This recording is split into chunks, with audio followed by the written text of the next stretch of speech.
अम्मा बाद फ़अऊज़ु बिल्लाहि मिनश शैतानिर रजीम बिस्मिल्लाहिर रहमानिर रहीम कुल्लु नफ्सिन ज़ाइक़तुल मौत सदक़ल्लाहुल अज़ीम व सदक़ रसूलुहुन नबियुल अमीनुल करीम व नहनु अला ज़ालिका लमिनश शाहिदीन वश्शाकिरीन वल्हम्दुलिल्लाहि रब्बिल आलमीन।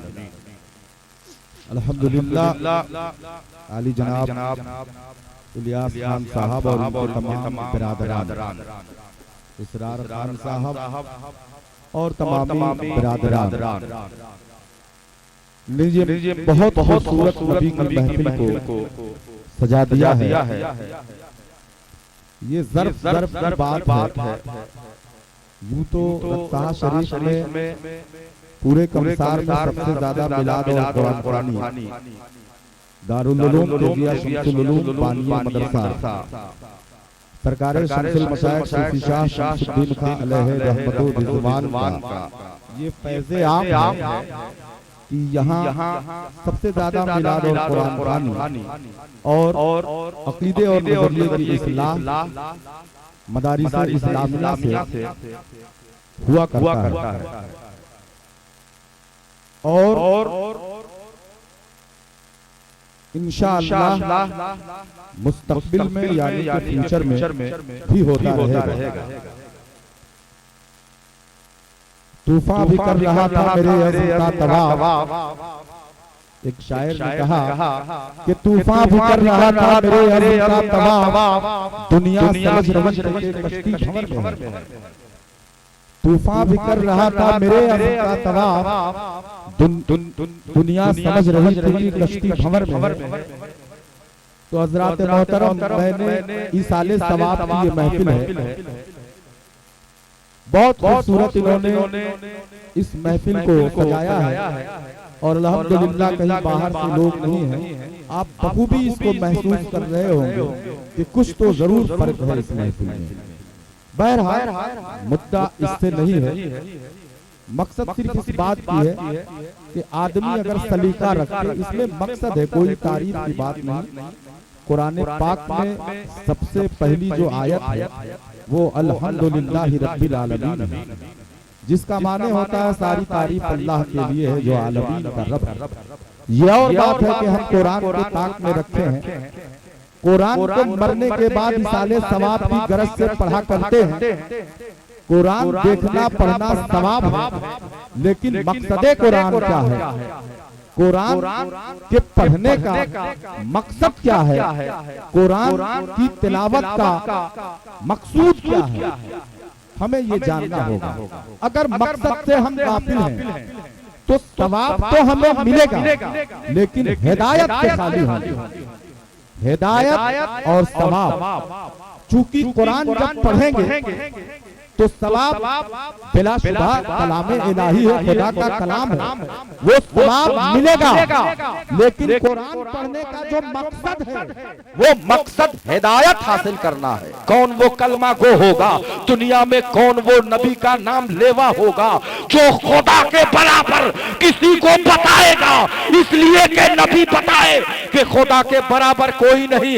वो आयत कुरान में नाजिल हुई, कुल हुवल्लाहु अहद अल्लाहु समद लम यलिद वलम युलद वलम यकुल लहू कुफुवन अहद। अल्लाह एक है, अल्लाह बेनियाज है, अल्लाह बेनियाज है, अल्लाह को किसी चीज की जरूरत नहीं। अब खुदा की डिफिनेशन आप जान लें कि खुदा को पानी की जरूरत नहीं, खुदा को आग की जरूरत नहीं, खुदा को मकान की जरूरत नहीं। खुदा हाथ से पाक है, खुदा आंख से पाक है, खुदा पैर से पाक है, खुदा जिस्मो जिस्मानियत से पाक है।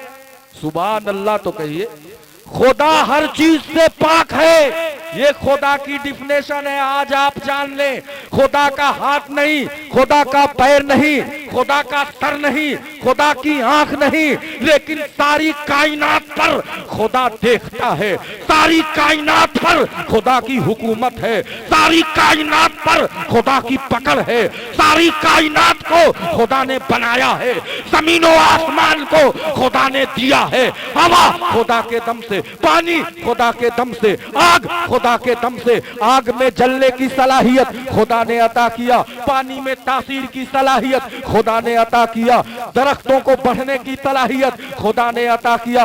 बच्चे को पेट में जिंदा रहना, माँ के शिकम में जिंदा रहना खुदा की कुदरत। पेड़ों से फल आना खुदा की कुदरत। आसमान से बारिश होना खुदा की कुदरत। खुदा की कुदरत से आशना हो जाओ और दुनिया की किसी चीज को न पूजो। ये किसने बताया? पैगंबरे आजम मोहम्मद रसूलुल्लाह सल्लल्लाहु ताला अलैहि वसल्लम ने उस वक्त बताया जब दुनिया दरख्तों की इबादत में मुब्तला थी, जब दुनिया धरती की इबादत में मुब्तला थी, जब दुनिया जो है मूर्तियों की इबादत में मुब्तला थी, तो पैगंबरे आजम ने जो खुदा की शिनाख्त बताया है। आप बहुत कीमती गुफ्तगू से आशना हो रहे हैं। पैगंबरे आजम ने बताया कि खुदा आकार से पाक है, खुदा मूर्ति से पाक है, खुदा जिस्मो जिस्मानियत से पाक है। तो फिर नबी खाते हैं, नबी चलते हैं, नबी बोलते हैं, नबी सोते हैं, नबी की शादी हुई, फिर नबी खुदा कैसे हो सकते हैं? बात वाज़े करिए, नबी खुदा कैसे हो सकते हैं? नबी वो होता है जो खुदा को बताता है। नबी वो होता है जो खुदा की शान को वादे करता है। नबी वो होता है जो खुदा की सिफात को वादे करता है। नबी वो होता है जो गुमराहियत से निकालता है। नबी वो होता है जो कुफ्र से निकालता है। नबी वो होता है जो जुल्म से निकालता है। नबी वो होता है जो इंसानियत राइज करता है। नबी वो होता है जो खुदा की कुदरत को पावर कराता है और जमाने से लड़ता है, कुफ्र का खात्मा करता है, दुनिया का मुकाबला करता है। ऐसे ऐसे मुजाहिदीन को पैदा करता है, ऐसे ऐसे मुजाहिदीन को अपनी नबूवत से आशना कराता है कि लोग जान देंगे, जान देते हैं, ईमान से समझौता न करते। लोग अपनी गर्दन कटाते लेकिन नबी की बात से पीछे न हटते, नबी के पैगाम से पीछे न हटते। इसी रोशनी में एक वाकया सुन ले, फिर मेरी गुफ्तगू खत्म हो जाएगी। एक बार दरूद पाक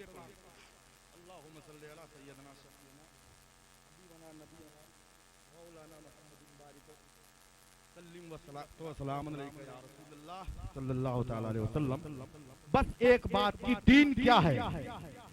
अगर दीन की हकीकत को दुनिया न समझेगी, मेरा दावा है, लिख के दे सकता हूं, नमाज पढ़ते रहोगे कटते रहोगे, रोजा रखते रहोगे कटते रहोगे, ज़कात देते रहोगे कटते रहोगे, हज करते रहोगे कटते रहोगे। हाल आसाम का देख लीजिए, हाल रोहिंग्या मुसलमान का देख लीजिए, हाल पूरी दुनिया का मुताला कर लीजिए, हिंदुस्तान के गोशे गोशे का मुताला कर लीजिए। ये खिताब मैं आपके लिए दरअसल नहीं कर रहा हूं। ये और बात है कि असबाब आप हैं, लेकिन ये टेक्नोलॉजी का दौर है। अब हयात कम हो रही है, अब वक्त की मसरूफियत है। वो जमाना नहीं है कि बैलगाड़ी लेके चले हैं यहां से बनारस। अब वो दौर है कि घंटों में यहां से लोग मदीना पहुंच रहे हैं। वो दौर है कि जो मैं बोल रहा हूं दुनिया के तमाम मुफ्तियाने इस्लाम देख रहे हैं। अब आप सोचेंगे ये कैसे, आप सोचेंगे ये कैसे, तो आपके सर के ऊपर यूट्यूबर लगा हुआ है और जो ये मेरी गुफ्तगू है, वरना चिकनी चोबड़ी बात मैं भी करके वाहवाही ले लेता, लेकिन अफजल शमसी दुनिया को पैगाम दे रहा है यूट्यूबर लगाकर, कहे दुनिया के मुसलमानों आंख खोलो और उस सहाबी रसूल से अपनी जिंदगी का मुताला करो जिस सहाबी की तुम बात करते हो, जिस सहाबी की तुम बात करते हो। हजरत मोहम्मद रसूलुल्लाह सल्लल्लाहु ताला अलैहि वसल्लम पैगंबरे आज़म हैं। आपने इस्लाम को फैलाने के लिए, दीन को बताने के लिए, जुल्म के खात्मा के लिए हारिस बिन उमैर को ये मैंने इसलिए उठा लिया है कि ये बात दुनिया तक जा रही है। हारिस बिन उमैर को अल्लाह के रसूल ने भेजा, कहां भेजा? जुल्म के खात्मा के लिए, कुफ्र के खात्मा के लिए नबी को चाहिए था कि आप मक्का छोड़ चुके हैं, आप आबाई वतन छोड़ चुके हैं, आप खाने काबा छोड़ चुके हैं, आप काबा के दीदार से रोक दिया गया है, आपको काबा की दीदार से रोक दिया गया है, सफा मरवा के दीदार से रोक दिया गया है, मक्का की तमाम इबादत गाहों से दूर कर दिया गया है। आप मदीना पहुंचते हैं, जिस मदीने की हम बात करते हैं, सुनिए निस्बत क्या है, नबी की अजमत क्या है। आप तारीख का मुताला करो दोस्तों, और तारीख का पन्ना पलटो तो तारीख में मदीना आएगा। आज यूट्यूब का जमाना है, नेट का जमाना है। 1400 साल पहले नबी के जाने से पहले मदीना की तारीख पढ़ लो तो मदीना बीमारियों की जगह थी। किसी ने बताया? दुनिया तक बात जा रही है, हस्ती नहीं है किसी का के कह दे कि मदीना बीमारियों की जगह है, हस्ती नहीं है। लेकिन कब? जब तक नबी पहुंचे नहीं थे तब मदीना बीमारियों की जगह है। नबी गए, बीमारी खत्म हुई। नबी गए, मदीना दुनिया में वाज़े हुआ। नबी गए, गुंबदे खजरा वाज़े हुआ। नबी गए, मंजारा कबरी वजबत लहू शफाअती। नबी की हदीस है, सुने वो जो मजार का बाइकाट करते हैं, सुने वो जो कब्रों पर जाने से रोकते हैं। ये नबी की हदीस है, मन जारा कबरी वजबत लहू शफाअती। जिसने मेरे कब्र की ज़ियारत की उस पे मेरी शफाअत वाजिब है, उस पे मेरी शफाअत वाजिब है। पता ये चला कि मज़ार पर जाना रवा है, जायज है, अच्छाई है। जिस बात का हुक्म नबी दे वो इस्लाम है, जिससे रोक दे वो गलत है। नबी ने कहा, मन जारा कबरी वजबत लहू शफाअती। जिसने मेरे कब्र की ज़ियारत की उस पे मेरी शफाअत वाजिब होगी। तो पता ये चला कि कॉन्सेप्ट जानना चाहिए कि हम मज़ारों पे जाते क्यों हैं, मज़ारों को चूमते क्यों हैं, सजदा सिर्फ खुदा को करते हैं। खुदा वो है जो चला नहीं, खुदा वो है जो खाता नहीं, खुदा वो है जो पीता नहीं, खुदा वो है जो जागता, जो हमारी तरह नहीं जागता कि हम जाग कर यहाँ से वहां देखते हैं, बल्कि खुदा सोता नहीं, हमेशा जागता है। खुदा पर ऊंघ नहीं आती, खुदा हमेशा अपनी रहमत को बेदार करता है। तो फिर खुदा हुआ कौन? फिर मज़ार पे खुदा हुआ कहाँ? नबी खुदा हुए कहाँ? नबी तो बताए कि खुदा के अलावा कोई चीज ही नहीं, खुदा कोई हो ही नहीं सकता। इसलिए कि जो होगा वो खुदा नहीं, जो नहीं होगा, जिसका आकार नहीं है, जिसकी मूर्ति नहीं है, जिसका स्ट्रक्चर नहीं है, जिसका कोई सिंबल नहीं है, वो खुदा है। तो जब सिंबल है तो खुदा नहीं, मज़ार है तो खुदा नहीं, आदमी है तो खुदा नहीं, पैगंबर है तो खुदा नहीं, वली है तो खुदा नहीं, शहीद है तो खुदा नहीं, आबिद है तो खुदा नहीं, जाहिद है तो खुदा नहीं। खुदा वो है जिसे फॉलो करके लोग शहीद होते हैं, जिसके नाम पर लोग कलमा पढ़ते हैं, जिसकी इबादत करके लोग वली होते हैं। अब वली होते क्यों हैं?